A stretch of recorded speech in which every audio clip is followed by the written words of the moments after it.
The Cab Chat Show. Oh, I fucking love these geezers.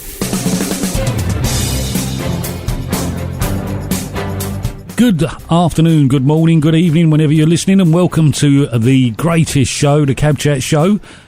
In the studio with me today, I'm Super Cabby, and I've got Mac the Cab, as always. Yeah, still here. Got school register out. You got the school register out? Who's here? I'm here. You're here. I'm here. So that's it. We're here. Job done. Yeah, we're here. So this is the Cab Chat Show, the taxi trade's premier and favourite taxi podcast. Oh, just a couple of useless fat cabbies. Yeah, a couple of useless fat cabbies sitting around talking rubbish. Yeah, absolutely. We can aerate it a bit and say what it is. But we know what we are. Yeah. We know how we got here. And I've made a decision. Have you? Another one? Yeah, I made another decision. It hurt. When I was thinking about it, it really did hurt. It really did hurt. A bit like me going to get my hair cut. I had made a decision. I said I'm going to do it, and I've done it. I said you had your hair cut, and you said, you had lots of them done. I had loads of them done. Didn't have one done, it'd be a waste of time. Yeah, he said, how do you want it? I said, well, mainly on my shoulders, on my lap, and some on the floor. Yeah, that's good, yeah. But Monday, obviously, got it done. Yeah. It was madness. Is it? It was absolutely. Was there queues there? Queues. There's in my high street. I think there's probably about 5. If I say 5, there's 7 blokes, hairdressers. Yep. So coming up in this week's show, we've got a taxi rank Twitter from taxi rank Titter from Dropkick Rick that we actually forgot to put in the show last week. We forgot to put it in. What a lot going on. Yeah, we got the always present Drumslayer.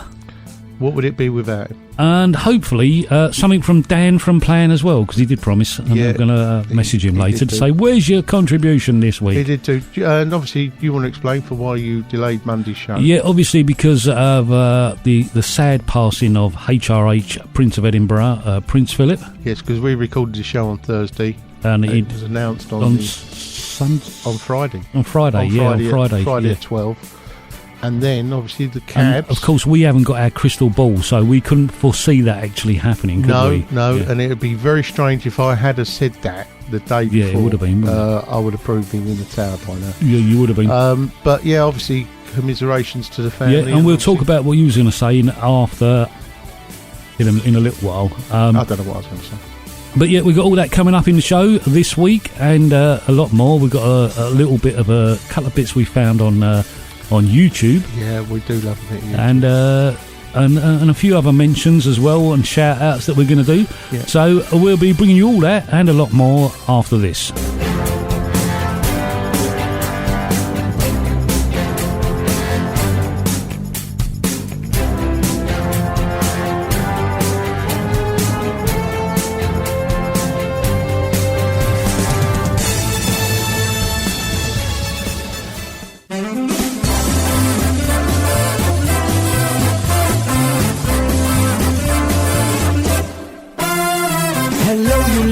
People, yes, it's Cab Chat time. We hope that you listen in because the show is fine. Our team will all assemble and sitting in their places. You recognize their voices, but you're better than their faces.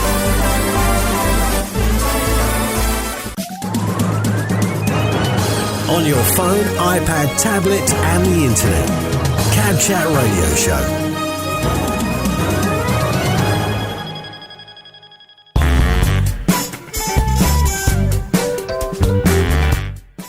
Right, so there you go. That was a little bit of Tom Jones, and that's what I was saying. I made a decision, and I was thinking, that because we're putting the show out on Mixcloud, oh right, and also as a podcast, and also on YouTube, and I'm having to edit it 3 times, to get it out on 3 different platforms because of all the differences and things like that. So. Right, so what I decided was, this is the decision that I made. Well, this is an executive decision. Well, you are the executive. Okay, I'm the executive, and so I'm making an executive decision. Okay, right? I'll go with it, whatever it is. Yeah, whatever it is, right, okay. I've got no say in it. So I made this executive decision that the one that goes out on Mixcloud is going to be called the Cab Chat Radio Show. Okay. And we're going to play music in it as well. I think that would be nice. Yeah, because and the one that goes dedicate songs to people, or they could dedicate to us. Well, what we can do is we can ask people if they want to select 5 songs. Yeah, we'll have their selection. We'll put their selection into the Cab Chat radio show. Please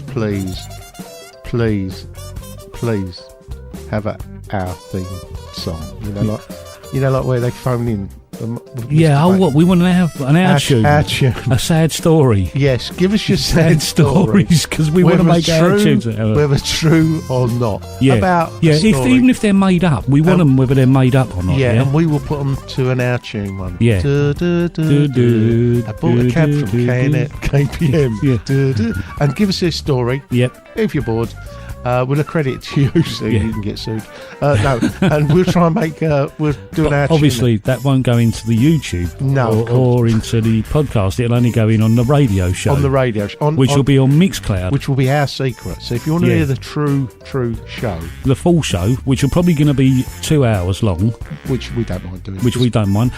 Will be on Mixcloud only. And if you only want the chat, it will be in your podcast app. Yeah? Because that's all you're going to get in the podcast app. The chat with a couple of our jingles thrown in. Yeah. The Mixcloud version is going to be the full Monty. That's everything. The whole lot. That's me exposing myself and everything. Yeah. We've got a jingle for that as well.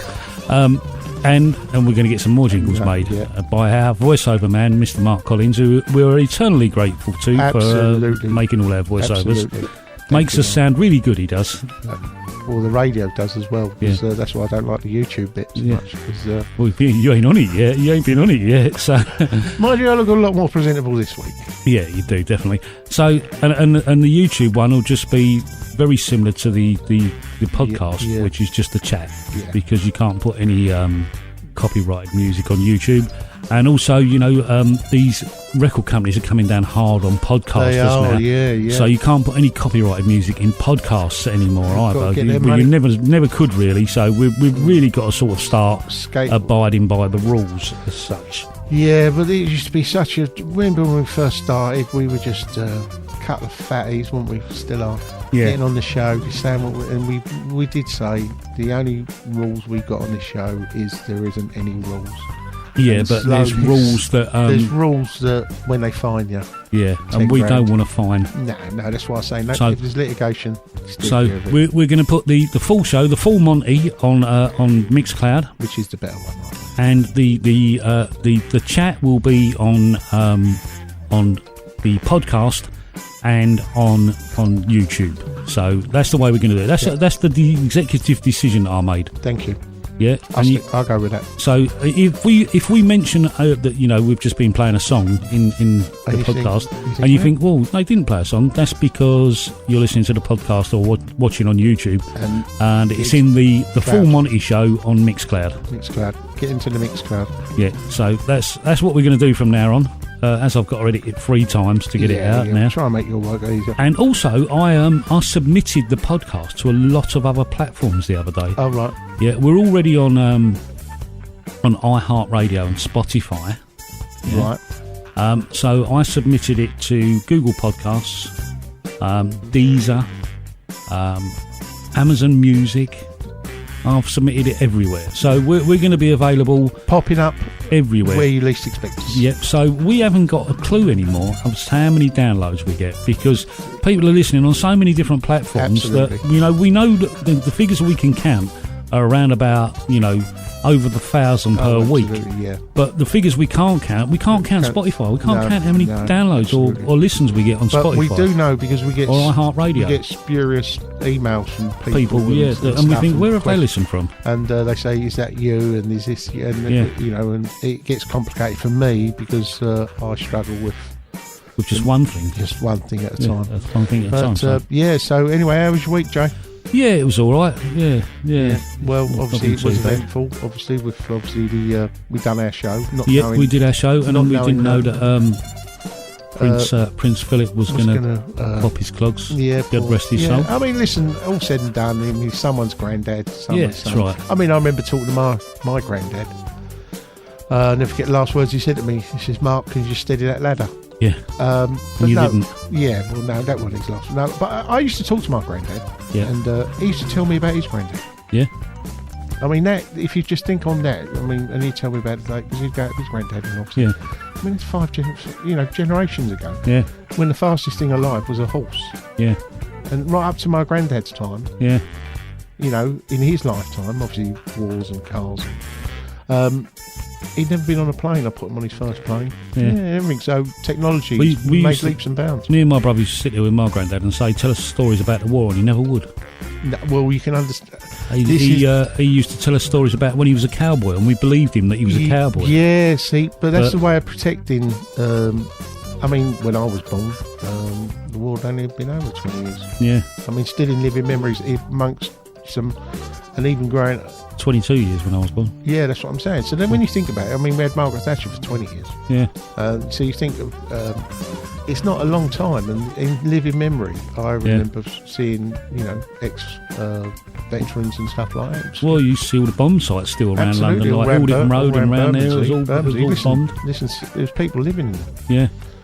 Because we had, obviously... Funny story that I read somewhere. You know, you used to see, people's not they had front gardens, because most people's front doors were on the street then. But you used to have railings, didn't you, along the front? And apparently they cut all the railings down, didn't during they? The war, yeah. They cut them all down, and they said it was to help with the war effort. But that was nice. And apparently they didn't use the iron for war. It was like all the pots and pans and all it that. was basically to give people confidence. It was nothing to do with they was going to use the metal. Governments lie. Guess what? And we've had the same, obviously, where the figures in our recent, I mean, moving into modern day stuff, where they're saying, the figures might be wrong. Might be wrong. People that died with COVID. Yeah. As a result of COVID.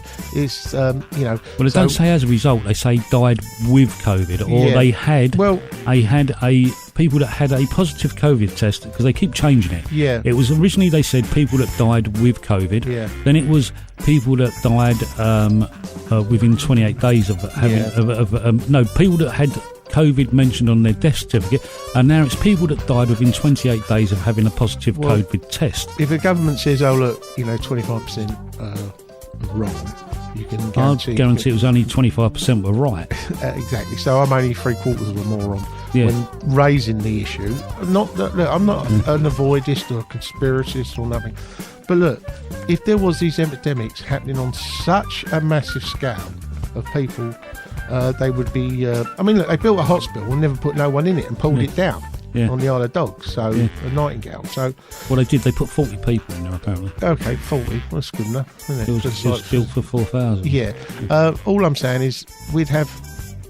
And absolutely inundated with private ambulances, and I'm not saying people didn't die, but look, people did die. They would have seconded the London taxi trade to. Listen, they'd be having people. Look, in the tragic case of the Marchioness, which is obviously the amount of bodies that they had to, it swamped the coroners. Yeah. So they were using other places for storage. Yeah. This is what happens in a large scale, and if you had that many, they'd be taking over. Making makeshift not abattoirs, choice of words, mortuaries everywhere and stuff like that. But listen, governments, they do tell fibs now. Yeah, just a few. Yeah, and I bumped into a friend of ours yesterday. We had a salt beef bagel together. You lucky so. Yeah, salt beef bagel. I've never had a salt beef bagel. You never ever had a salt beef bagel. Salt beef bagel or salmon and cream cheese. Yeah, no, the salt beef bagel with pig, gherkin and nice, a bit of cheese and mustard. Which one did you go to? Brick Lane? No. It was a little stall. Actually, a little stall. And the first person I bumped into was our mate Courtney Connell. And he's got an exemption from wearing a mask.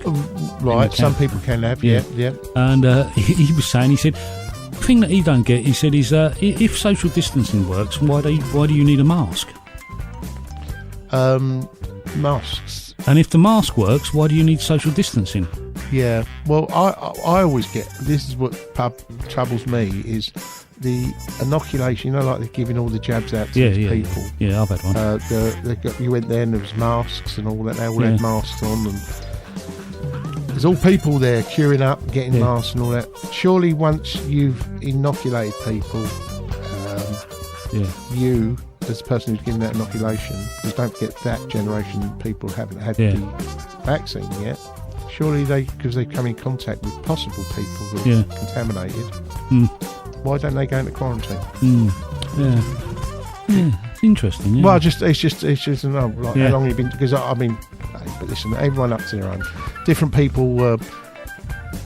COVID is what it is. It's a very strong strain of the virus which has already been existing for years. The coronavirus.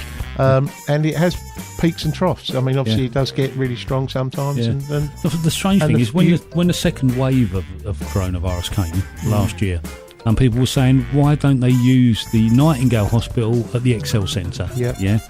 And that was because a journalist did some investigative work as to what was going on with the Nightingale Hospital, and he emailed the Department of Health, and they said, we don't know.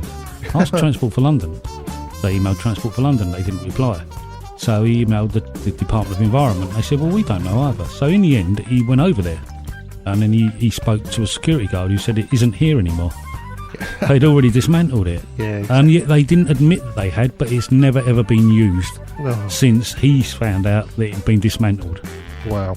So it was to be honest with you, it seemed as though, and I'm not a conspiracy theorist, but it seemed as though it was more of a publicity stunt than anything else. Yeah, well, it's just they can't even build bridges in time. Exactly. If they could build bridges, well, they can build a plan for a bridge and spend hundreds of millions of pounds on it, but they can't spend that money on repairing the bridges we've already got. No, and that's just the state of that one. Yeah. So you mentioned Courtney. Nice guy. I always get on well with him. Yeah. And funny enough, I bumped into another friend of ours, Ray. Non-fairway Ray. And he's not just non-fairway now. He's non-TX1 now. TX2, yeah. TX2 Ray. Yeah, that's died as well, is it? No, it ain't died. It was parked up, obviously, because of lockdown and stuff like that. It's been and it's the one that was refurbished into and converted into Ronnie's cab. Absolutely right, which is currently doing the rounds with Jamie Mitchell's pie and mash. Purveyor of fine food. Yeah, so Ray sends his regards. Food of the gods, as we say. And those that don't like it, heathens need not take any notice or comment on this, because as you well know, us at Cab Chat do love our pie and mash. I'm a two mash one pie. Mind you, you've never really been to the pie and mash club, have you? No, because I'm not really a pie and mash person. No. You wouldn't be being a paddy, would you? Well, listen. Well, a plastic paddy. Well, some plastics are tougher than some metals. No, well, I quite agree there. I'm just saying, I was talking about whether plastic or whether. But I was talking to Parker Cabby the other day, and we were talking about the early days of Cab Chat. When remember when me and you pulled up on a Russell Square rank? Just pulled up there after doing you mentioned treasure hunts last week. After doing that's what brought it all back. After doing a treasure hunt, and we could smell this smell, and it was like curry, and I was like, oh God, that smells gorgeous. That does, don't it? And we walked over and said, oh, that smells lovely, mate. And he went, yeah, do you want some? And we said, you're not open yet. Oh, you don't open till and that was Danny. Whose sister runs it now. Yeah, well, his sister always run it. Yeah. And he was doing the nights. He was doing the nights, yeah. So, and that's when we started the Cab Chat Curry Club. Yeah, absolutely. And obviously Joe, and Nick the Brit used to come along, and quite a few others as well, which was quite nice. And that started the bringing up, because it was just me and you chatting, wasn't it? Well, he's again, isn't it? It's gone full circle, isn't it? Listen, as I say, you do Cab Chat twice in your career. Once on the way up, once on the way down, and we're both definitely on the way down. And I'm glad to be back. So it was the Cab Chat. What about me then? I never went. What to? Well, you said you're glad to be back. That's what I'm saying. I never went. Yeah, I know, but that's what I'm saying. It's good to be back. Yeah, but I've never been anywhere. I know. You've been the backbone to this. Yeah. Because without you, it don't go anywhere. Oh, right. You've been the mouthpiece. You've enabled us to have the mouthpiece for Sean Paul Day, for Parker, for Joe, for me as well. So if anyone's got any complaints, please, answers on a postcard to Super Cabby. It's his fault, right? So if TFL or anyone else is complaining, He's the instigator, and nothing to do with me. I'm just the mouthpiece. He puts. If you have got a complaint, just address them to our customer service department. His name's Tyson. And he's a big Staffordshire Bull Terrier. Yeah, and he'll make mincemeat of that. Don't worry about that. He does love a letter as it comes through the door, and he just chews it up and spits it out. Don't worry. Listen, there's haters in this world, and there's lovers as well, and I try to steer clear of them. Yeah. Another thing is our Dropkick Rick has gone back to work in the taxi yesterday. As I say, so let's move the show on. So obviously since Monday you delayed putting out the show because obviously people wanted to, Prince Philip. Yeah, because obviously people wanted to, listen and stuff. And I thought we've got a funny little thing from Prince Philip that we could put in the show as well, haven't we? That was interesting, I mean, which is true. I'll tell you what, we'll play that now, shall we?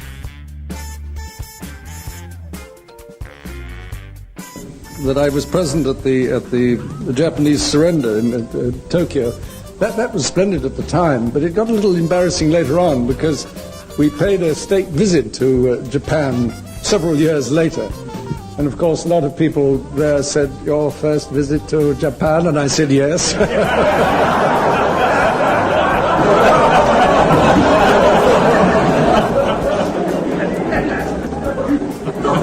I'm not always as tactless as people make out.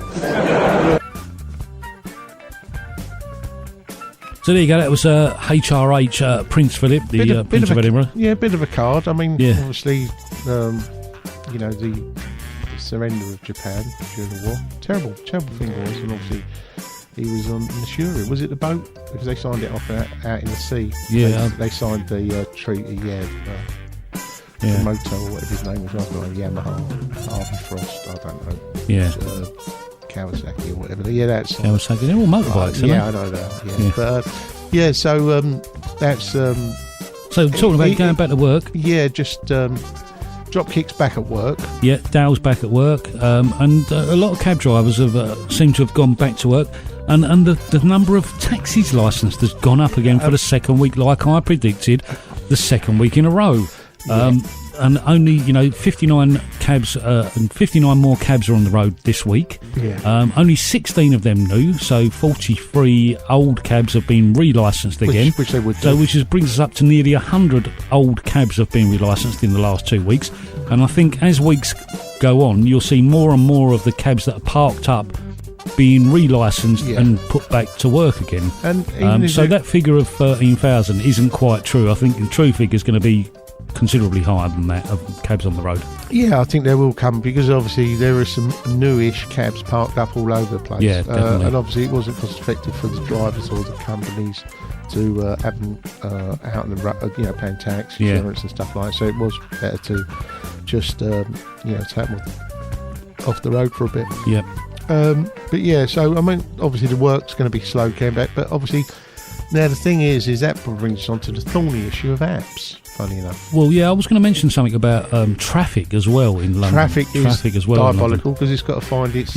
What did they say? It's going to evaporate. It's going to evaporate. Yeah, the NTLs and all that. But no, I must say. Yeah, I mean, I have been going up to town to meet Parker Cabby because we've been doing a couple of bits and pieces, and the journey that I do, it normally takes me just over an hour from here up to where I meet him, and yesterday it took me 2 hours. Well, 2 hours. I can tell you, I've got back into one of my little hobbies, which was obviously radios and stuff like that. And obviously the equipment, has moved on, technology, and the buses. Obviously you can access the data and all that from the audio from the bus communications. Yeah. They're absolutely having it tough with all the backing up and all that. They're running late. They're saying, look, drop back. What a shame. Putting pressure on the drivers. And they're putting them, because of incidents. Yeah. They have to put them on diversion, which I didn't actually know, but this is actually scandalous.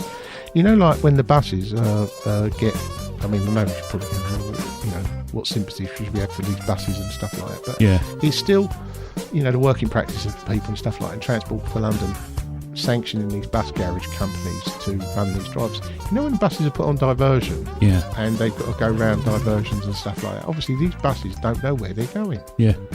So they're actually having to be told on an individual basis sometimes, look, go this way, turn right, before they can get the gold badges out there to put the signs out to say bus go right here and the routes. You see the signs everywhere. Some buses get lost, obviously. Now, until they're back en route, I mean, I've heard this firsthand, the bus drivers are being told you must get back en route ASAP. Yeah. On diversion, you will be charged for the fuel that bus is using. They can't do that. They were shouting that down the radio the other day, saying, They "Look, can't well, this is now." But even saying that, putting that out to drivers. I'm sure the unions would have something to do about that. This is what I'm saying. Yeah, but they're smashed. The unions are smashed. Do you know what I mean? Look at, they're having bus demos and stuff like that. But I mean, people go, yeah, so what? Yeah. They ain't got the clout no more. And not just that, And this is what I'm saying. People have. Yes, I know. They want to absolutely. And it's funny enough. It links into the fact of that. Transport for London. Are participating in giving contracts to bus companies that are brutalising the workforce. Yep. You've got a similar situation with TfL licensing Uber, who computer says no, and the driver's being struck off. They're sent to the T105 form straight away, or the form, whatever it is, to Transport for London. The driver's being sacked. Yep. Obviously, that's went to court.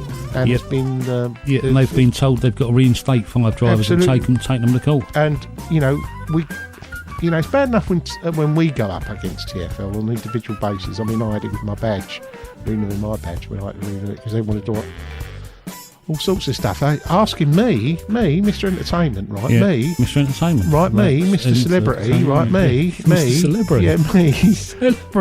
Is that what you are now, a celebrity? No. In my own, I'm not even a legend in my own underpants. Listen, my issue was because of, obviously, and they sent me an email, and I showed you it, Jamie, and Sean Paul Dacey as well, asking me what my rights were to live and work in this country. Yeah. Which I just thought I couldn't understand. I said, what is my immigration status? Yeah. And you've seen the email. Do you know what I mean? Which they sent me. And I thought, this is shocking. Do you know what I mean? It took ages to get that all sorted, which it did, fun enough. But it's bad enough when we have to deal with it on an individual basis. They also told you to falsify your Irish passport as well. they did as well. But hey, listen, don't and change. Don't. They want me to change. One thing you was going to say about this is what can I just get back where you're getting companies now with the tacit approval of TfL, route TfL backwards, retro going back, just sacking drivers. Yeah, it's outrageous.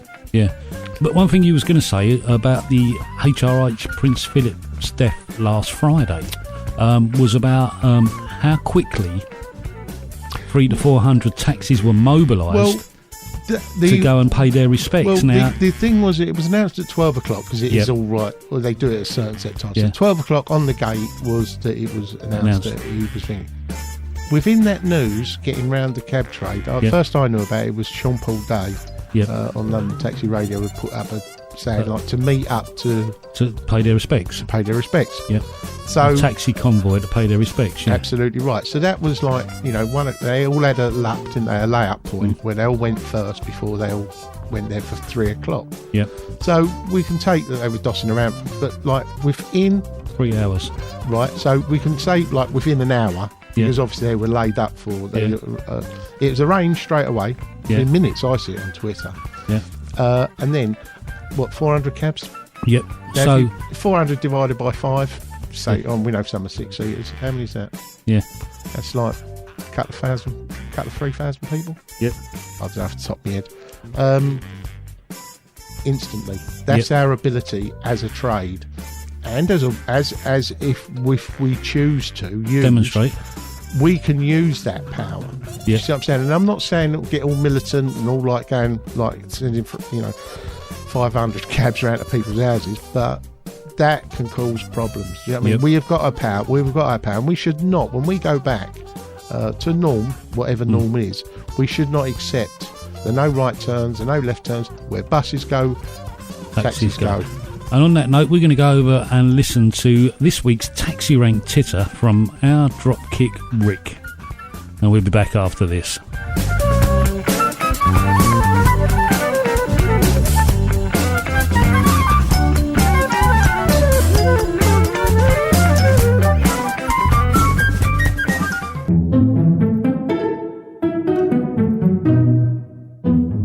Hey everyone, thanks for that, Jay.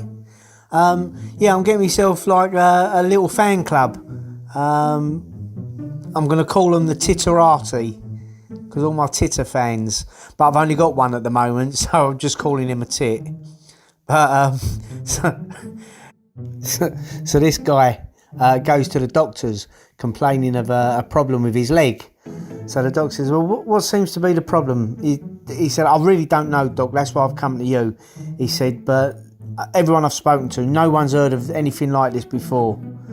So I said, well, what do you mean? He went, Doc, he said, I know it sounds really strange. He said, but put your head up on my thigh and have a listen.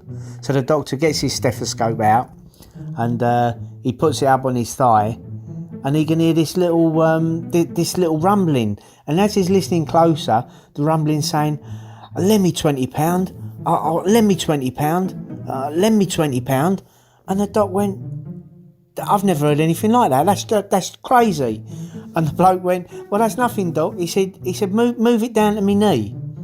So he moves the stethoscope down to his knee, and he hears a little rumbling. And the little rumbling says, lend me a tenner, lend me a tenner, lend me a tenner.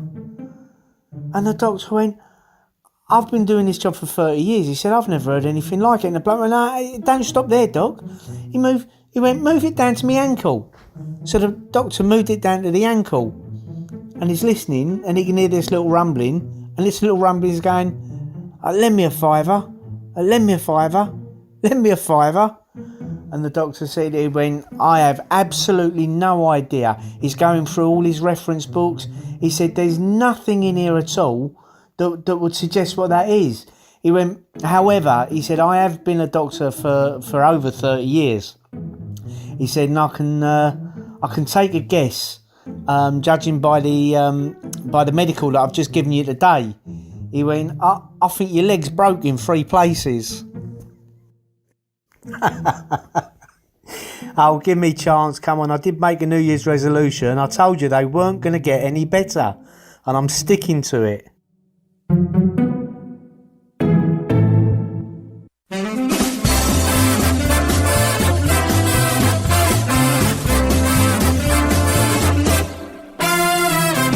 Some extra listeners, cause we think we are great. So if you like our station, then please go tell a mate. If you can get some other pal to tune into our show, we promise we will have a day with ginger nuts and cocoa. Oh, I do love ginger nuts. 0208 144 8294. That's 0208 144 8294. Get involved.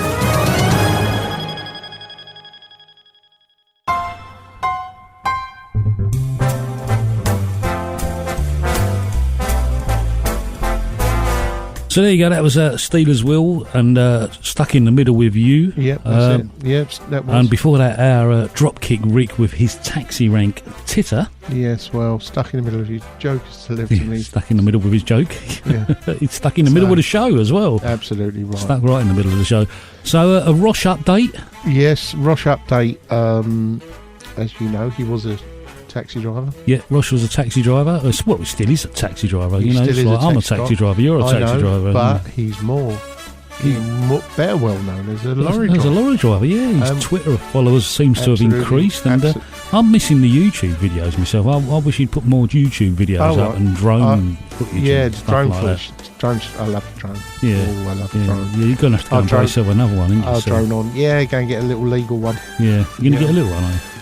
Similar to your one. Yeah. You got the Air 2? No, I got the Mavic Mini. Mini, yeah. So are you going to get the Air 2? That works from your phone. Yeah, no, the one you've got. You're going to get the Mavic Mini, or you're going to get the new Mini 2. Mini 2, yeah. You're going to get the Mini 2. Yeah, I think so, yeah. But we'll see. They're not dear now, are they? No, they're not. You can pick the Mini 2 up with a Fly More combo for about 500 and odd quid. Yeah, absolutely. You can pay for it on a card. Because I'm one of the lucky ones who got no card. Yeah. Well, I have, but it's just... Order it from Amazon and pay for it monthly. That's what I'm saying. It's just... but it's currently that and radios at the minute. So, I don't know what I'm doing. Yeah, it's a Rosh update. He was, obviously... Yep. He was in New Haven since our show. So he was in New Haven, went across to Dieppe, which I know very well. Yep. And he had to go down to Gibraltar. I know the exact roads he's going down. Obviously, but plans have changed. But watch the show. Watch his Twitter. His Twitter feed. If you want to follow him on Twitter, his Twitter handle is @where2mate, and that's where and the number 2 and then mate.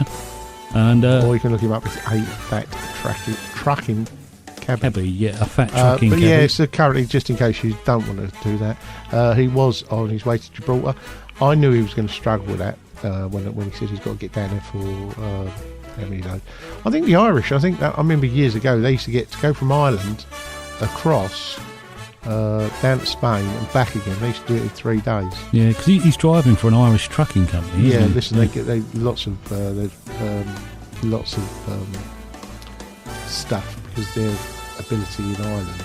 Yeah, they get a lot of stuff goes out of Ireland and they get a lot of work.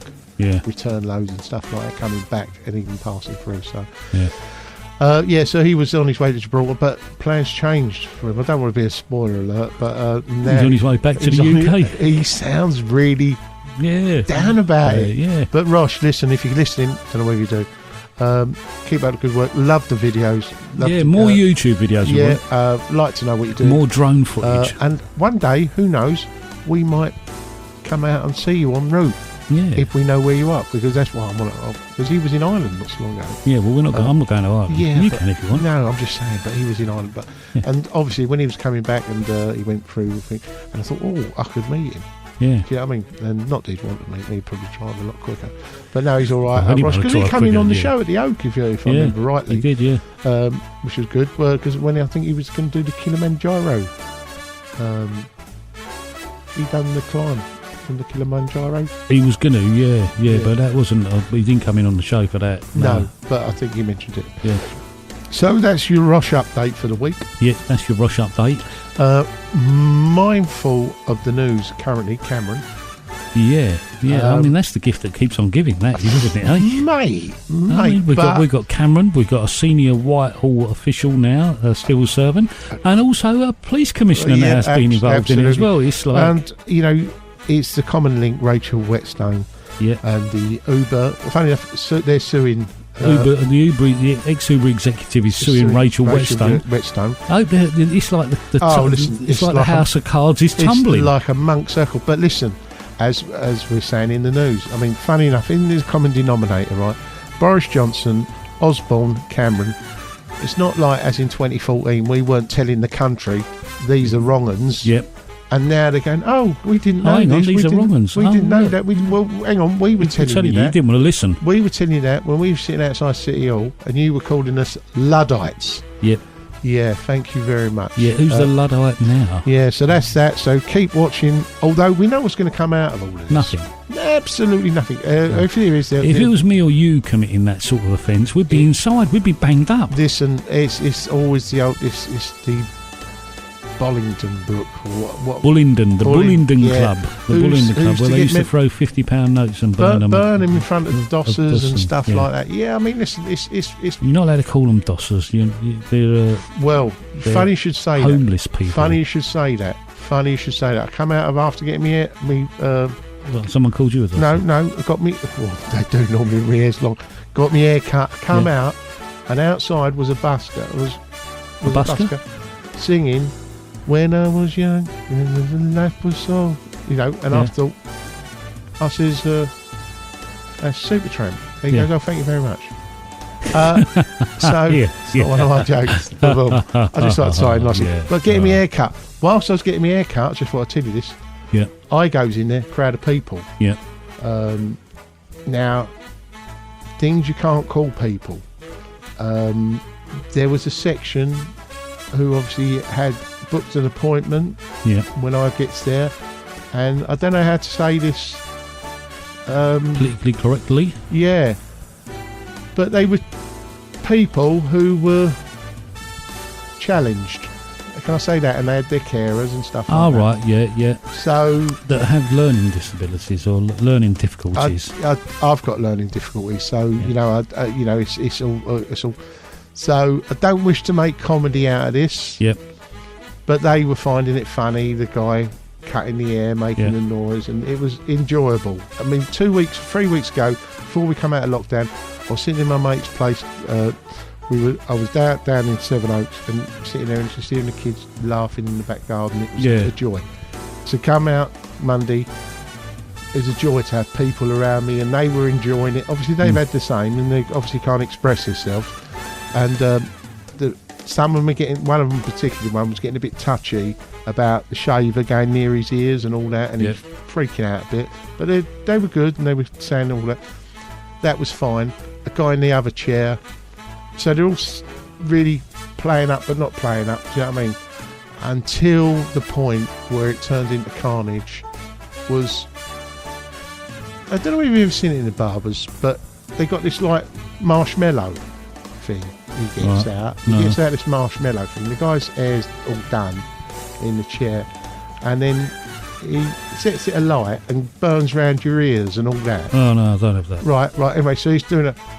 Well, this kid in this, well, I say kid, he's a bloke, and he's gone into one, hasn't he? Yeah. He thought it was a marshmallow, so he wants to eat it. He's then wafting it around this geezer's head. The other geezer thinks it's going to happen to him. He's jumped up out the chair. The thing's gone everywhere. I swear, only happens to me, right? The thing he has wrapped round him flies up in the air. He's kicked off. The other one's kicked off. The bloke who's got the wafting going around going, I cut your hair and all that and all that. Woof, he's dropped it, hasn't it? Yeah. It's gone on the floor. It's set all the paper alight. It's set all... Everyone's running out the shop. I'm still trying to get my short back and sides. So, barbers, eventful day. So that was it. Yeah, that was it. That was so your now, if you want to know why, there's a big chisel mark out the back of my skull. Is because the geezer with the marshmallow. The shave went right in the mirror. He says, I think I've cut that too short. Yeah. I said, just make all the rest the same length. Oh, right. So that's it. That's why I got the tram trunk. Yeah. So anyway, interesting time at the barbers. That's it. Yep. So what else we got to talk about today? Well, funny enough, because you've got the list. You decided to be organised. You want to be organised in the show now, don't you? Now I've been trying for years. I keep getting guilty. No, people keep saying. You're waffling. Constant thing. People say you didn't mention that. I did email you. Yeah, but before it was me that used to want to make a list, and now you no, and then now you want to make a list. Well, only because I can understand my own handwriting. Bullet points. You want to make a list of bullet points? No, it's not bullet points. Yeah, bullet points. Yeah, bullet points. Can't say that near me. I've been shot too many times. No, it's because you make interesting when you do your little bullet points, and then we go off, don't we? Yeah. You know what I mean?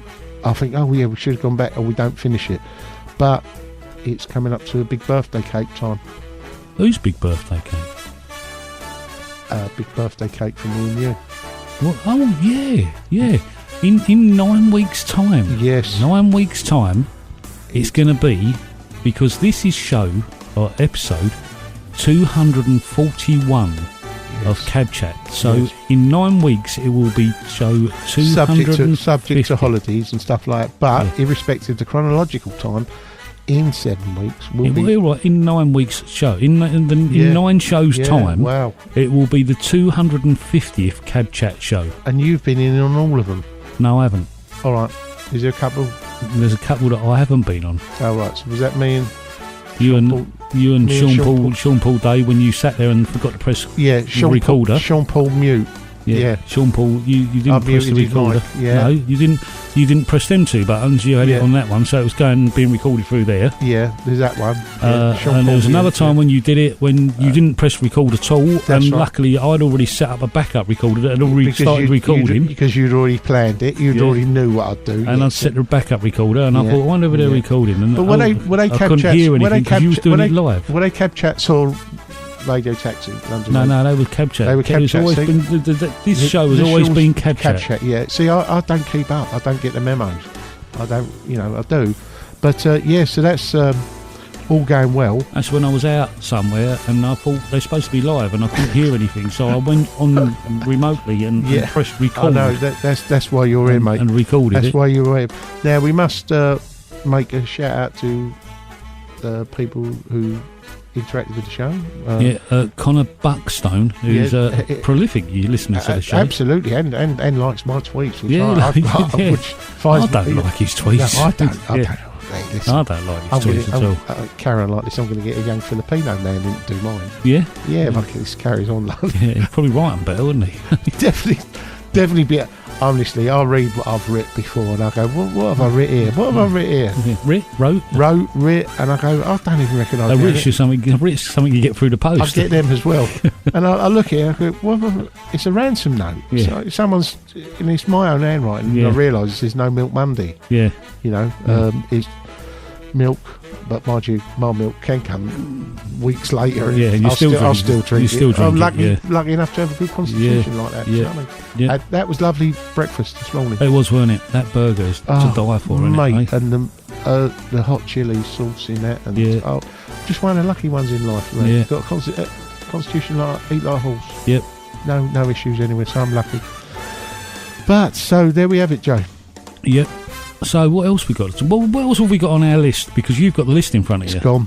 You finished it. We've finished the list. Time I've got here. You can have it, right? You can have it. I've got Ray, Cab, Pie, Mash. Did I mention any of that?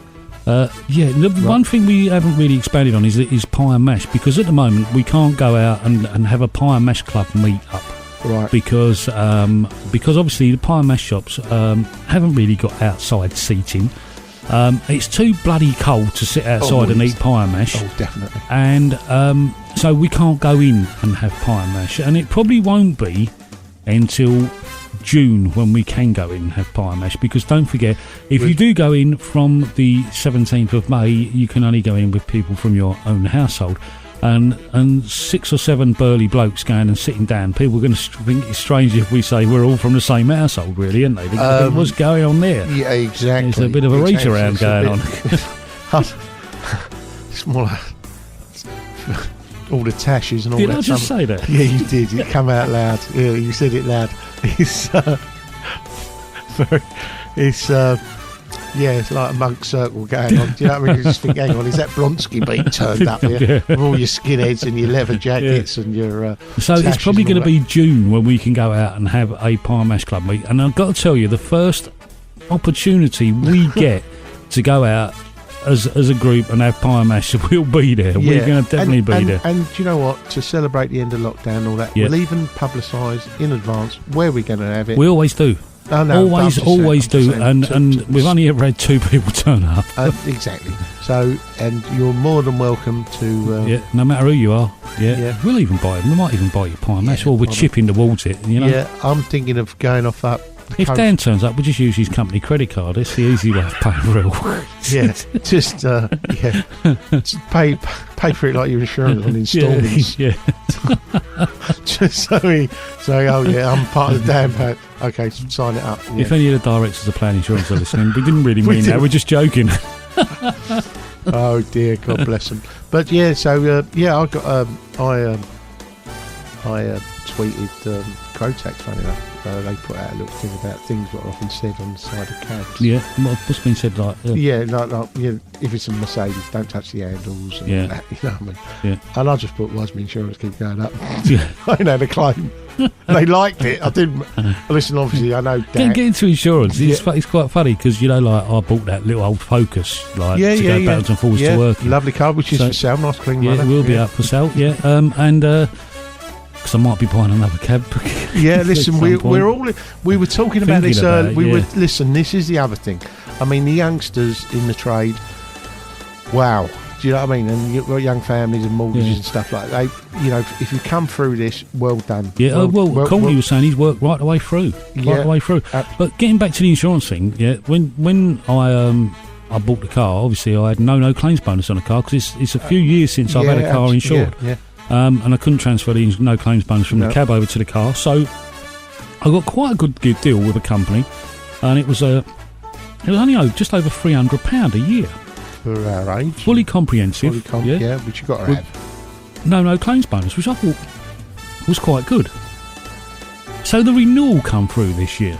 Oh, well, they say so you'd expect it to be around about the same or slightly cheaper. No, kicked you right in the...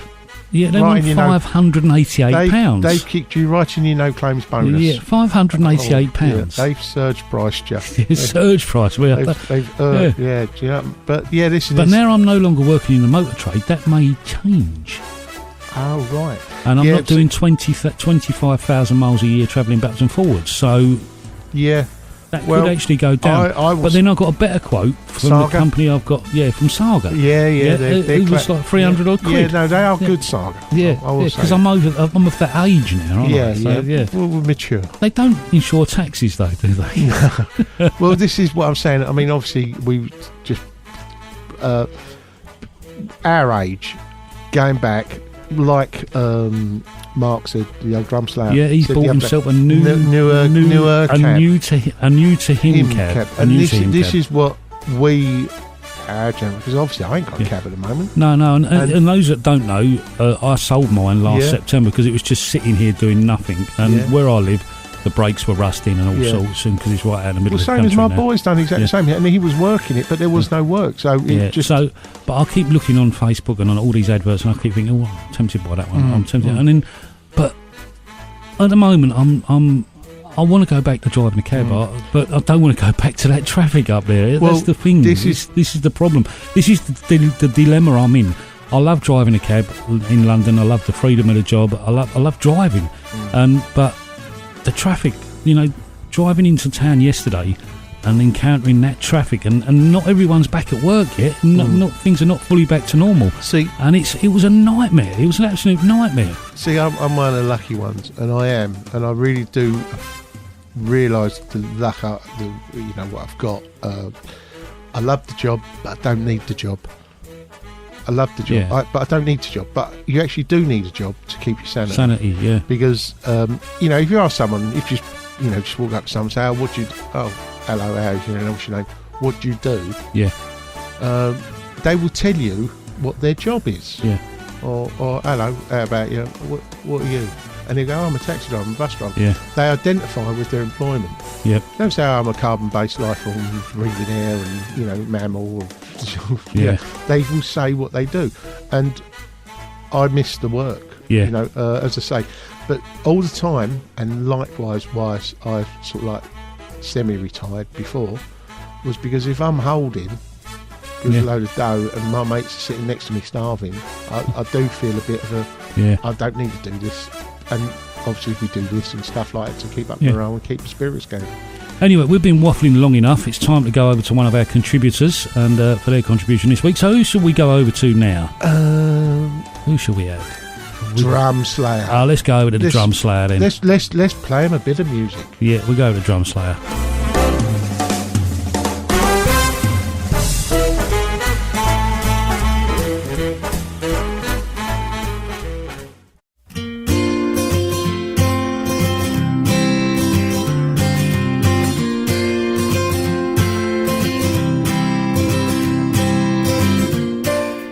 Thank you, Jamie and Mac. Enjoying your chemistry and repartee as always. It's now just gone 2200 hours on Wednesday, 14th of April 2021. And I have just viewed on playback TV April the 12th's Dispatches on Channel 4. It's called Low Pay Britain, and yes, you've guessed what it's all about. In my naivety, I've always believed or thought that Amazon delivery drivers are akin to the drivers that drive for supermarkets, like a lot of our cab colleagues do. Whereas the van or lorry is supplied, the insurance is obviously part of the deal, and the fuel is paid for, and you get a wage for doing that. But to my amazement, have a listen to this. One of Deliveroo's big financial backers is another company that's boomed during lockdown, Amazon. Bob, not his real name, works for a subcontractor delivering Amazon parcels. He's seen his workload increase dramatically as we all order from home. From that moment at the start of the pandemic, the volume increased daily. The volume is double from last year. Bob tells me he can sometimes deliver up to 400 parcels a day, which means he often has no time to stop, even when nature calls. We have a bottle we keep under the Because the you seat. haven't got time to stop? No, if you try to find a toilet, a proper toilet, like a human being, to go somewhere to do your necessities, it's impossible. You lose a lot of time. It's interesting you said, like a human being. Yeah. So you feel like you're not treated like a human being? I feel like I'm treated like a slave, like a number. Just like a number. Bob reckons he usually takes home around $9.44 an hour after fuel and insurance expenses. It's not huge, but it is just above the national minimum wage of £8.91. But it's not directly comparable. Bob's van is broken, and unlike a salaried employee, he must pay for those repairs out of his income. And in the meantime, he can't earn. How much is that going to cost you? The spare part is like 900. So that's a big expense. What impact does that have on your budget at home to pay your bills, to pay your electricity? Literally, so I don't know what I'm going to do next week. So I think I will borrow some money from my friends to help me. So you're telling me you're down to your last £100, £50? Yep. Well, what do you make of that? Astonishing. I always presumed that Amazon drivers, delivery drivers, were salaried employees. I presume they obviously own their own vans. I mean, they wouldn't be renting, because if there was renting, they'd pay a flat fee and everything would be included, obviously apart from their fuel costs. Yeah, isn't it remarkable that all those Amazon delivery vans, well, all seem to be the same make and model? Or maybe they're not. Maybe it's just delivery, which psychologically makes me think it's the same make and model of van. And then the program goes on to mention fire and hire, where companies fire their employees and then on revised terms and conditions invite them to come back, rehire them. Only today on the news, British Gas was mentioned regards this new initiative that always seems to be in the employer's favour. Even the National Health Service are in on it. As somebody on the programme observed, it's currently a buyer's market. Anyway, I strongly advise, if you've got any time, spare time, to watch Low Pay Britain, Channel 4 Dispatches. The other day I was talking to that rarity known as a punter about a job I did, and the job was it was a Comcab taxi card, and it was an errand. As is fairly common these days, we get asked to pick up people's prescriptions and deliver them to their homes. And on this occasion, it was home first, chemist, and then back to the home, which is unusual. Normally it's chemist and then to the home. So when I get there, always use the stairs, never lifts. The lady says, that chemist business is just a rouge. Here's me debit card, here's me PIN number. I want you to get 40 quid out and then go to the shop next door and get me 4 cans of Guinness and a packet of nachos. Obviously, come back with the change and the goodies. And my lady passenger says to me, well, listen to this. One of my mates was using one of those normal cabs. And I says, well, what do you mean normal cab? I'm a normal cab. Black cab, I'm normal. No. We don't think of you. We don't call you guys normal cabs. You're honest cabs. Well, the private hire driver was tasked similarly to me, where he was asked to go to a bank and take out £50 and return it. All went to plan until the old lady received her bank statement, and the driver in fact had taken out £350. He gave her the 50 and stole 300. And yes, you know what comes next? The driver was unable to be traced. I want to talk a bit about Prince Philip, the Duke of Edinburgh, who sadly passed away at the age of 99 on Friday, April the 9th. Well, about 30 years ago, probably slightly more, Drumslayer had a brief brush with the Duke and royalty. So I'll now reminisce with you all. While I was on the knowledge, I joined the Joe Loss Orchestra. Joe Loss was one of the Queen's favourite bands.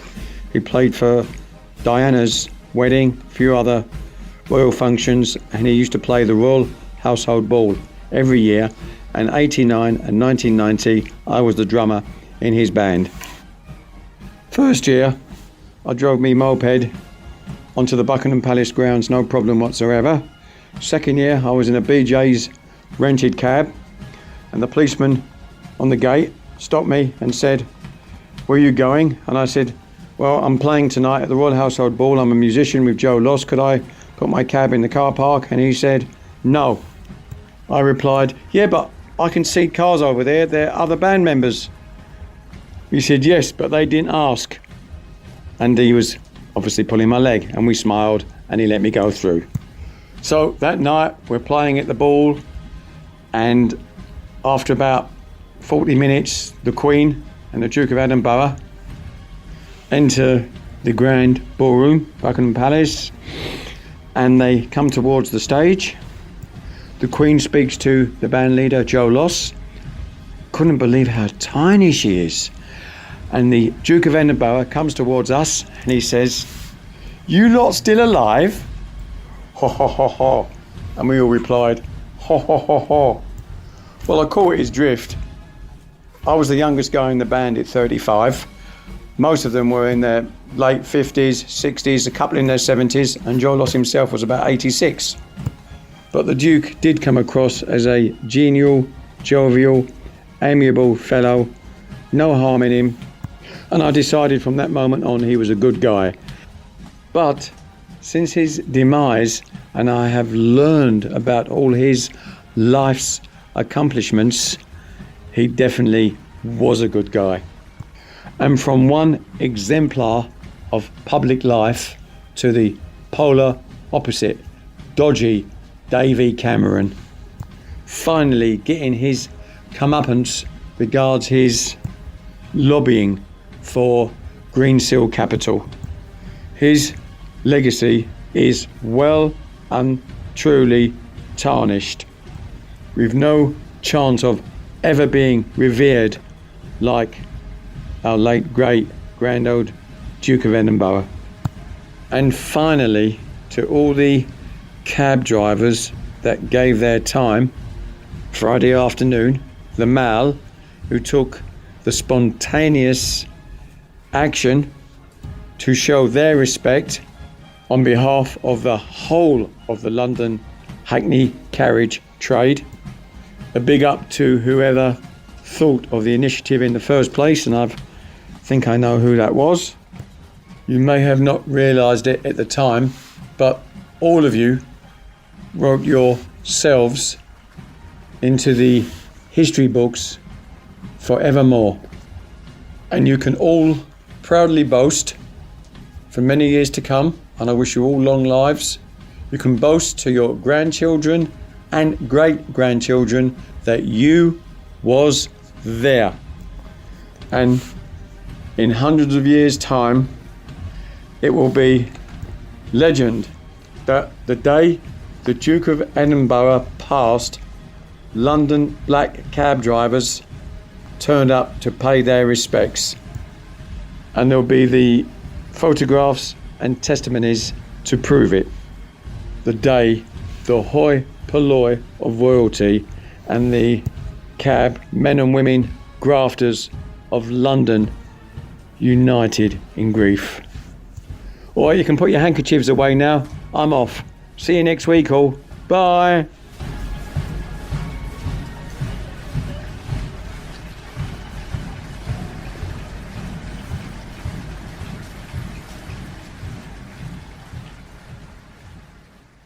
Around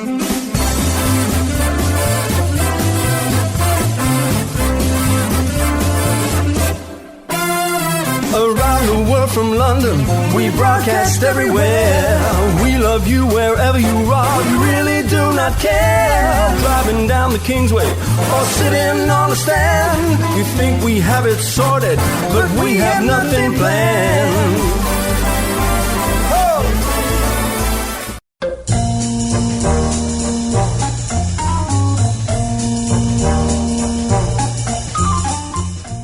There you go, that was Cozy Powell and Dance with the Devil, which is quite ironic we played that. Yeah. We decided to play that as a little bit of a tribute to our Drumslayer. Absolutely. And as he said... Not that he's died. No. Well, as he said in his podcast, I mean, obviously he used to play drums with Joe Loss, who was a great orchestra band leader type thing. And so it just goes to show it's in tribute that I reckon our Drumslayer could do a bit of Cozy. Yeah, a bit of Cozy Power. Yeah, you know. And many a time. Drumslayer's been marching. He marched to not on a beg and drum like obviously a big old bass drum thing he had on a strap to him. You know, so so that's our little.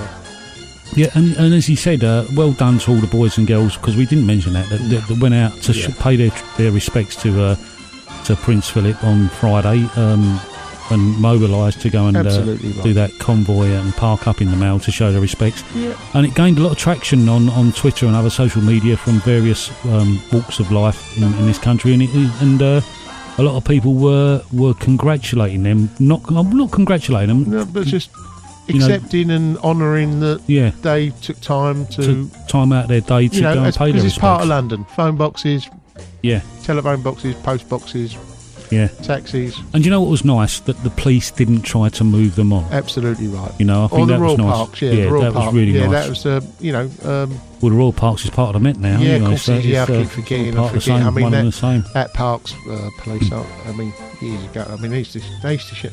Yes, they should. There's about 7 police forces in London. Water, Ministry of Defence. There's loads of police forces, and it's right that they should collectively, because you would have situations where things would be happening in Paddington, and they'd run into the park.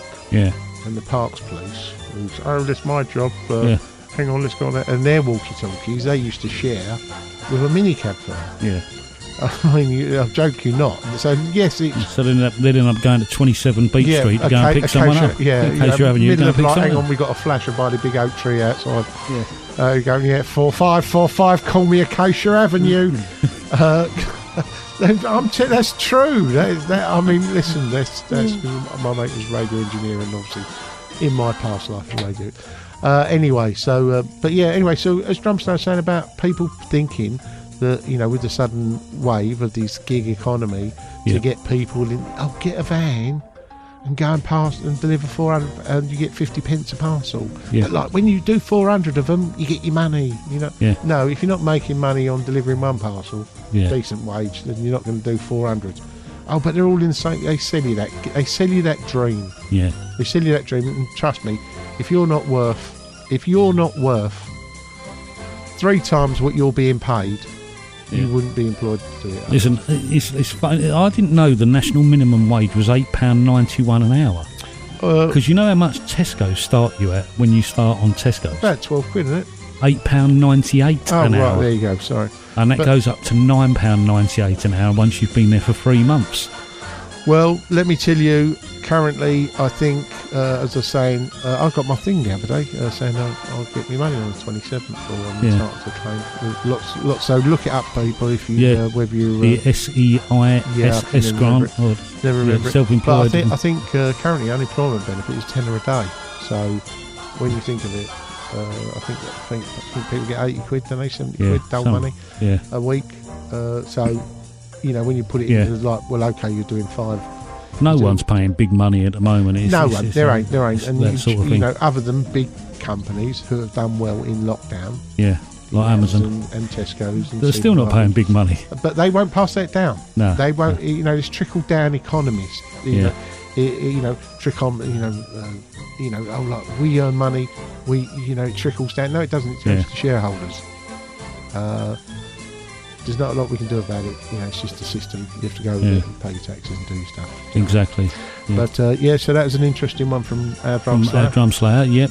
Which he touched on many issues there, and obviously that's it. That's all you got to say.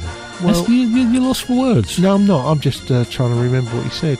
He said our chemistry. Chemistry, but I'm not into chemistry. No. He said our chemistry. No, I never passed chemistry at school. No, I was never very good at chemistry. Yeah, I just won't make I stink bums. And setting the Bunsen burner alight. And Bunsen burner. Now that's a phrase you haven't used since you left school. Yeah, a Bunsen burner. Bunsen burner. And also, when did you ever do the litmus test? No, never. Since then, and when did you ever even talk about photosynthesis? No, haven't. You didn't. Or, no, not at all.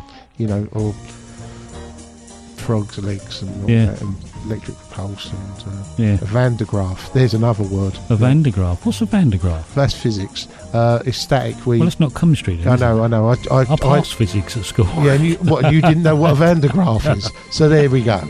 I'll rest my case. School education. See, my brain works in the way that I retain information that's useful for me. Information that's not useful for me. A Van de Graaff, you never used it. I've never used, so and plus you wouldn't use it because it. it's static electricity. Most people know about static electricity. Is rubbing a balloon on their clothes and it sticks there, and putting it to their hair and making the hair stand up. But obviously, you being follically challenged, that's an issue that you don't need no more. I don't have a problem with anymore. Absolutely right. So that's like I don't have a problem with lockdown haircut either. Or taking your jumper off and static electricity. No, don't have that problem at all. I do. See, now if I do that, if I take something off and it's got like acrylic or some type of nylon chemical, I do get the jump. I'll get the bang. And it hurts, does it? Sometimes. Depends where the electrical current comes from. What I'm standing there at the time. Yeah, anyway, So follically challenged people don't have problems with static electricity when they take their jumper off. That's what the conclusion of the Cab Chat show this week. Yes. And they also don't have problem with lockdown haircuts. And we're still going to post our pictures of lockdown haircuts if you want to send yours in before you had your haircut this week. If you've been lucky enough to maybe be able to get an appointment with the barbers. Straight in there Monday. I bet you was queuing up outside, weren't you? They were on about opening at midnight. Yeah. But they decided not to. Yeah. Sad because I would have been there. So Rob sent a picture on Twitter of his lockdown haircut, and that was quite funny. It was frightening. It was very frightening. It looks quite scary, actually. It does, yeah. But I think Dan is topping it at the moment. Yeah, Dan's still out in the lead by a long way. Long shot. Long way. But I mean, look at Rob's lockdown haircut. Yeah. Look at that. Look. He definitely looks like the airy conflate there, don't he? Yeah, but do you know who he reminds me of? Sure. And Pole. The film Pole. Yeah. With the alien. Yeah. There's two of them. There's yeah. He always reminds me of him. I can't look at him without thinking about Rob. That's a funny film, that Paul, isn't it? I love it. I was watching the other day. Great film. That's the other thing is let us know anyway good films you watched on. Yeah, or anything Netflix watches because everyone seems to be in a Netflix these days. I'm Netflix. You've got Netflix, have you? Yeah. I've got it. Did you pay for it? Sorry. Yeah, oh right. Yeah, no, my sister. Right. She's a love. She feels you're right. And here's me Netflix password. Let me get the niece. Put that on. Put that on his phone. And so I'll give her whatever she wants. Yeah. Well, you got a telly now as well. I don't have a telly. I've not got a telly in my flat at all. Well, I gave you a massive, great big telly. I've got it in storage. I gave you a 42-inch TV. Yeah, it's in storage. But I can't remember. If you get a Fire Stick, right, then you could transmit your phone onto the telly and watch it on a big screen. Right, I never knew that. Yeah. Rather than trying to look at it on a little tiny phone. Do you know what? You could do that, couldn't you? Yeah. Well, you'd need a settee to sit on first. Yeah, I know. But I'm quite happy the way I am. Minimalist. I'm really. I've got my stuff in storage, and you just. I went into a trance then because I went. What else is in there? Honestly, it's like the missing evidence in some trial. You would be in there. Do you know? Hey, he's innocent. You know what I mean? Hang on, he went to the chair. He lost. You know. It's all right. Naked Gun with a police. You ever watched them? Yeah, some of them. Yeah, funny. Yeah. The that Aeroplane. Talking of films, yeah. Yeah, I was watching Aeroplane the other day. Naked Gun and Frank Dribben. Everyone seems to be into Line of Duty at the moment. Not me. Not me. You don't watch TV programmes, do you? No. I watched The Siege of Johabar, or whatever it was. Oh, right. I watched that. This only relevant because of my cultural issues. So that was and about soldiers, funny enough. Yeah. Which it was a really, really heart-rendering case. Yep. So we're going to go over to Dan from Plan now. Talking of Mad Hair. Talking of Mad Hair and Brian Blessed. Brian Blessed, that's all I ever say. Yeah, we're going to go over to Brian Blessed, otherwise known as Dan from Plan, for his contribution this week. We'll be back after this.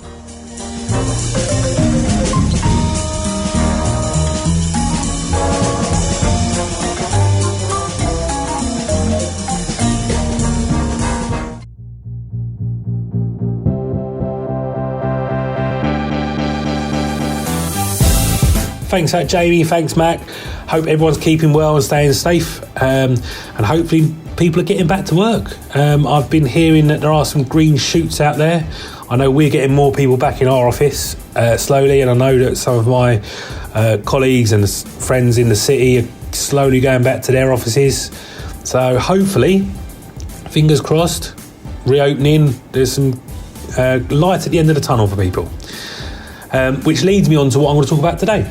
Today I'm going to talk about business interruption insurance. Now, blame our good friend Drumslayer if this bores you or you don't want to know about it, but he recently asked me about it and then suggested that I talk about it on the show. So if this doesn't interest you, blame the Drumslayer.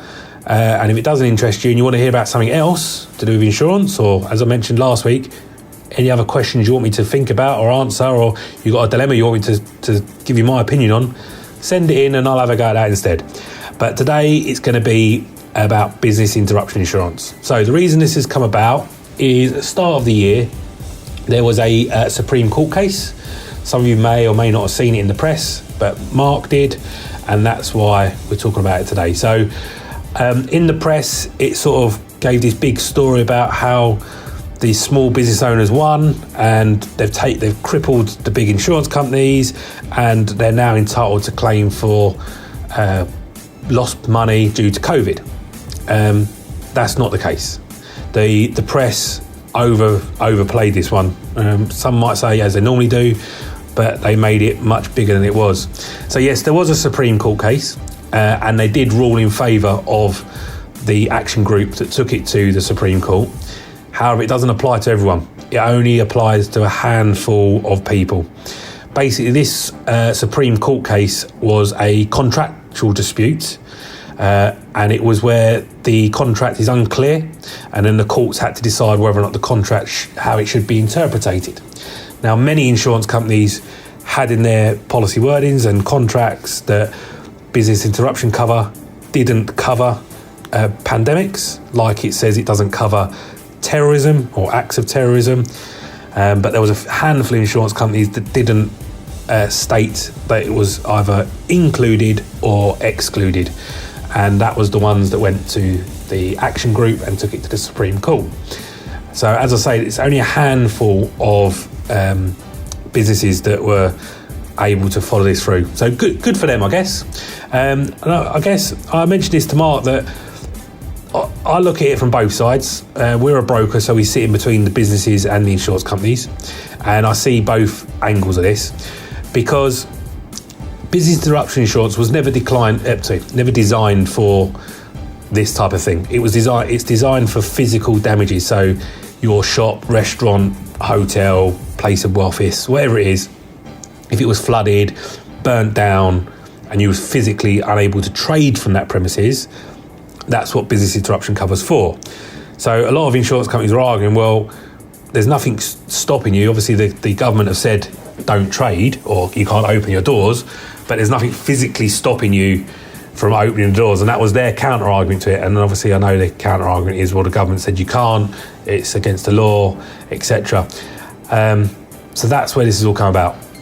Now, what I was getting at there was that business interruption cover was never designed for pandemics, and therefore some businesses, and quite a well-known business or industry, it was in the press, so I can talk about it. Wimbledon Tennis Club, or Wimbledon Lawn Tennis Club, or whatever their official title is. They, following the bird flu scare some years back and the swine flu scare some years back, they took out pandemic insurance in case some of their events couldn't take place. And guess what? They were insured and they've been paid out millions and millions of pounds for it.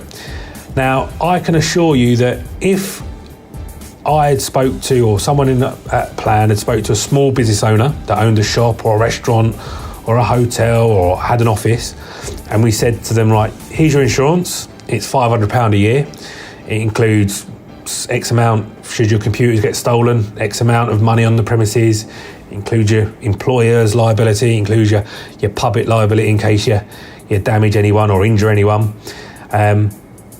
But if you want to include pandemics on your business interruption insurance to cover your loss of profits or loss of income, that will cost you another £50 a year, £100 a year. Now, before we knew about COVID, I can guarantee you 99% of small businesses would have not taken that cover. They would have declined it.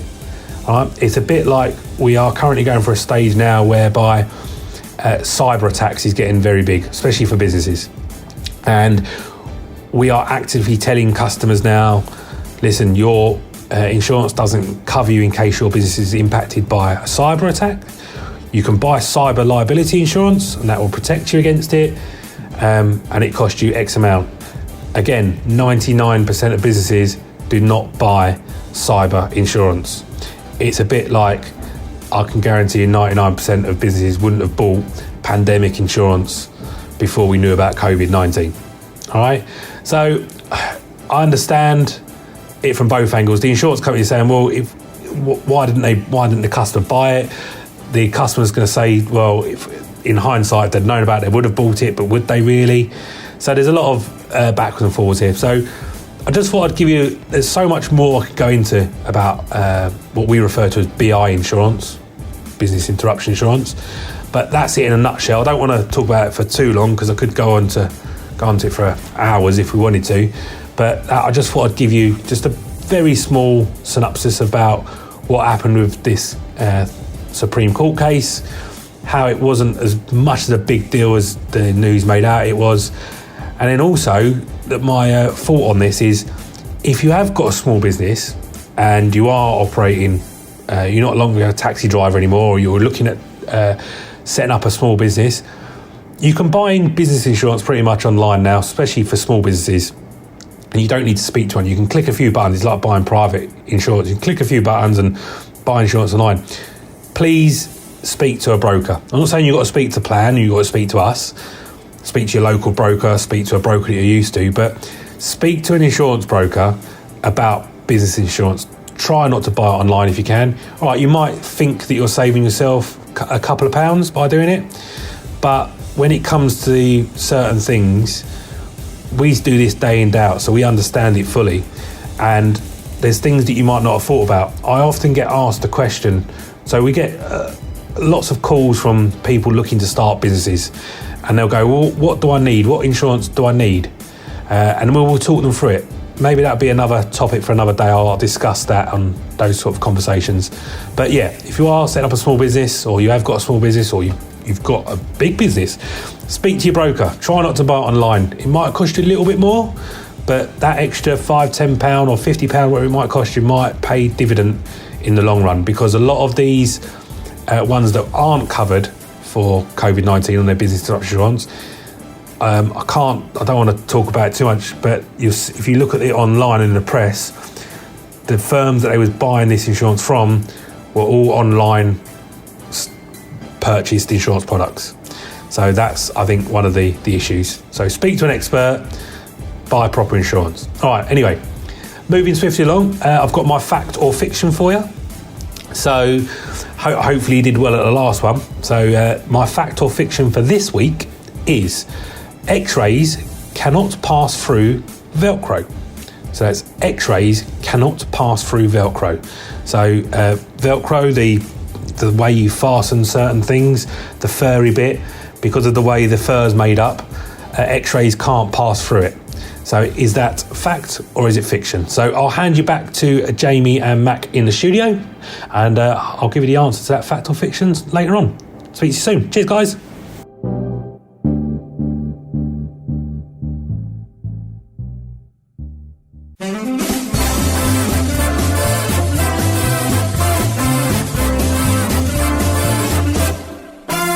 Almost 1 million people have listened to our show, and now thanks to our podcast, even more will know. Super Cab is our savior, his talent is a gift, his ego is downloadable, but you need extra bandwidth.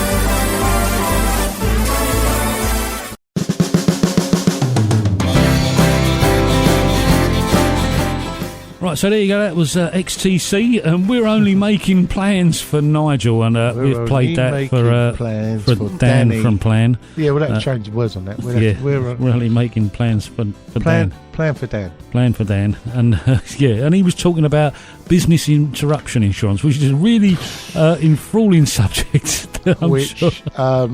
Should have had that at the beginning of lockdown. Should have had it. I'm glad we didn't play it at the beginning of the show, because it might have sent everyone to sleep. Well, that's right. There's a whole new market in that, and doing therapy talk. Therapy talk, oh yeah. Yeah, like we all talk quietly and talk. And they make mouth noises like that. People fall asleep. Yeah. Listen, I plug the show in. It sends me straight to sleep. I usued to put Sean Paul Day on. No. Sorry, Sean. Didn't really mean that. Didn't really mean that. No, he's a lovely man. He is a lovely man. Yeah, he is. And to think, we just met him. Well, Parker Cabby dragged him in on the show, didn't he? Absolutely 1 week, right. When we was at the Oak. Yeah, absolutely. And so it's all. It's all history.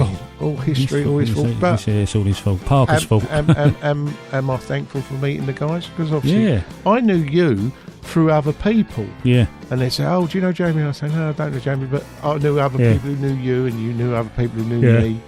I mean, you married me kids and everything. You know, I mean, not that you're a vicar or nothing. No. I mean, so you knew who I was. Yeah. You knew, obviously, by word of mouth, by other people. He's a nutter. He's a nutter. Stay away from. Yeah. I wonder who you may be talking about. And then he meets me and goes, "What a lovely bloke." Yeah, I wonder who you might be talking about. Anyway, there. not known anyway. But that's just the thing is, and then you meet these people and you think, "Oh, get on well with them. I get on well with them." Yeah, exactly. And I mean, the Goose thingy. Yeah. And funny enough, talking about Prince Philip, our friend, mutual friend, Simon. He met when on a film job when we used to work on a breakdown film together. Yeah. We used to do. Don't tell me you went out to the Royal Rolls and. He did. He actually went out to Windsor to pick up, because we pick up cars concerned in crime, and also not that it was a crime, but like royal cars and all that. Leon Britton's. I picked up done loads in a previous life, and Simon was working on a car. He won't mind me saying this. We got no saying it, and he's working on a car, and a Sherpa van pulled up, and the sliding doors, like police things, and obviously we got your head under a bonnet. You just look up and say, what do you want, mate? You know, look, so I'm working. Yeah, and it was the Prince Philip. He said, "Oh, what are you doing?" Blah blah blah. Simon, obviously, who's comes from a historical family, does royalties, they're very royal. He'd see him and he just didn't know what to do. Yeah, he was in awe. I mean, obviously, and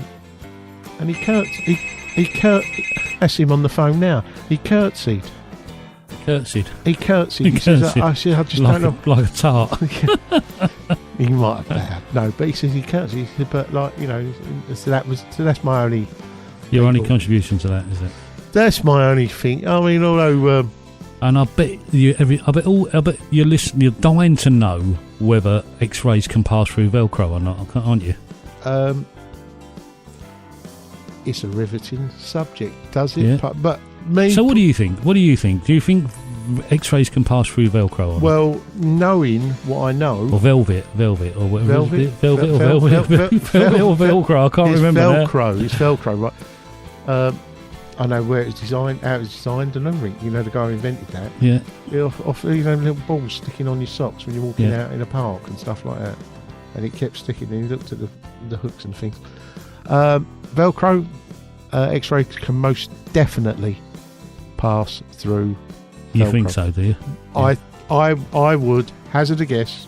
So you're saying it's false? You're saying it's false that they can pass through it? Then hang on, you're confusing me now.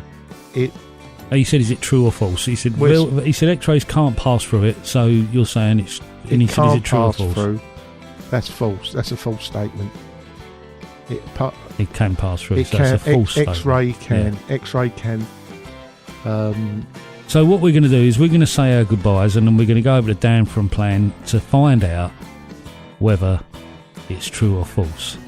No, everyone's on the Google now, aren't they? Yeah, they're already on Google because they don't want to sound like a dunce. They don't want to put the dunce hat on and go and sit in the corner, do they? Yeah, and yeah, absolutely. So don't forget, if you want your 5 songs played on the Cab Chat radio show on Mixcloud, send them in. Yeah. We might put a form on the website so you can submit your 5 songs. Yes. Just creating even more work for myself. But if you've got a sad story, we want your sad stories, whether they're made up or true.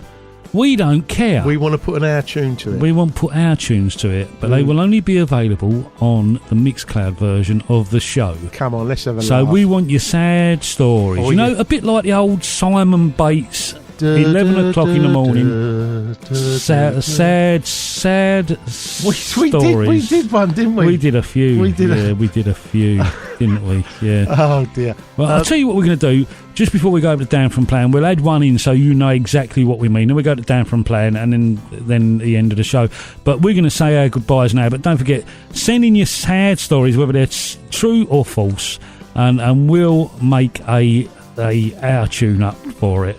Absolutely. But you've got to have a little bit of a backstory to it, and then the thing, and then we'll make the our tune up for it. You know. I'd love if this kicks up. I can see it being so fun because I love an our tune. Yeah, I used to. I remember when I was working on the building site when I was a kid in the summer holidays, and all the builders used to rush into the tea hut just to listen to our tune. Absolutely, that's when they used to have their breakfast at that time, so they could listen to our tune. Their tea break. The other thing, other than Claire Rayner, right on Claire Rayner, Marge Coops, anything like that. Where they'd go, someone had the phone in years ago, the woman stiffening on the crowd. Come on dear, talk about it, come on, and she goes, oh, what is it? Well, I don't know what to talk about it, okay, what is it? Come on dear, you're amongst friends. My husband, he keeps leaving his socks on the side, and I know it's nothing, and blah, blah. Pull yourself, dear, you're okay, okay, you know what you got to do, dear? Stop it. Leave him. Take the kids, leave him. Right, I'm thinking, hang on, he's only left his socks on the side. You know what I mean? Yeah, leave him. Leave him, dear. Yeah, leave him. Lovey. Did you phone me when you've done it? Phone me when you've done it. Get the cases. Get them out. Quick, before he comes home. Quick, get him out of the house. Yes, I suggest you get out of the house. He's only left his socks. Yeah. We've all done it. Yeah. You know what I mean? Yeah. But hey, it gets worse, dear. He's not thrown his crusty pants and they're stuck to the wall or anything, is he? Mate. Pants. I'd love to have a pair. I'd love to. When I was a kid, I would love to have had a pair. Yeah. So we want your sad stories to make an our tune to. Yes. We want your 5 songs to play in the show, and we also want your funny cab-related stories as well. Because without you, there ain't a show. No. Well, without you, there ain't a show. No. Them. Without them. Hold them. Because hey, listen. We've only got one. I know, but let's have a laugh. Come on, let's have a bit of a laugh. Let's bring a bit of laughter and cheer into this back into the world. Well, it's a start. You never know. Our tune might take off again, and we might become famous for it. The cab trade sad stories on Cab Chat with our tune. No, but listen, we just need to pick ourselves up from where we've been. Yep. and let's get amongst it. Do you know what I mean? And I got a message from Chris Wheeler the other week. And I'll tell you what, we'll play it out next week. We'll play it out next week because he just sent a personal message, and I'm gonna put it because he commented on us doing the to what he sent in, and when we did it, it was Mac's suggestion that we put our tune behind it, and we were both in tears here listening to it with our tune behind it. And that's the sort of thing we want to do. We would just want to make you all laugh, really, and let's have a bit of fun. And this is the whole idea of this show is to a bit of entertainment, a bit of light entertainment. Yeah, we don't take ourselves seriously. No. And my thing is, people, we do get haters, and people say, "Oh, this crap." You get up here. Yeah, and you do it. And sit in front of the mic. And do it. For an hour or 2 hours, over 200, coming up to 250 shows. Yep. See how long you can do it. Yep. And then we'll pick holes in what you do. Yeah. My name's not Ben Orton. Good night. Yep. Over to Dan for whether that was true or false. And we'll see you next time. Absolutely looking forward to it. And don't forget, soon we'll be doing the 250th show. We're going to have to do something special for that, I think. Special needs. Yeah. Definitely special needs. Yeah, I'm sure you're entitled to a grant. Yeah, I think I'm sure. Honestly, I'm sure there's a grant going. You should be able to get something. Yeah, carers allowance. I think it's called. Absolutely. On that note, I bid you all a farewell. Please keep safe and keep sane. And I'm looking forward to next time. And be lucky out there and earn loads. See you soon. Bye. Bye. Thanks, Jamie. Thanks, Mac. It's Dan again at Plan, or Recap Dan, however you want to refer to me as. So, before I left you last time, I gave you my fact or fiction, which was X-rays cannot pass through Velcro. So, is that fact or is it fiction? Did anyone get it right? Did anyone Google it? Hopefully you didn't. It is, in fact, a lie. It's not real. X-rays can pass through Velcro. Hopefully you got that one right. I'll try and think of a better one for next time. But keep safe, everyone. Speak soon. And please remember, if you've got any questions, doesn't have to be insurance related, but predicaments, questions, anything you've got, and you want me or someone from the Cab Chat team to have a go at it, message the show, tweet the show, tweet me, tweet Plan, email, WhatsApp. I think you can get in touch with the show in multiple ways. So get in touch and speak to you all soon. Thanks a lot. Cheers, guys.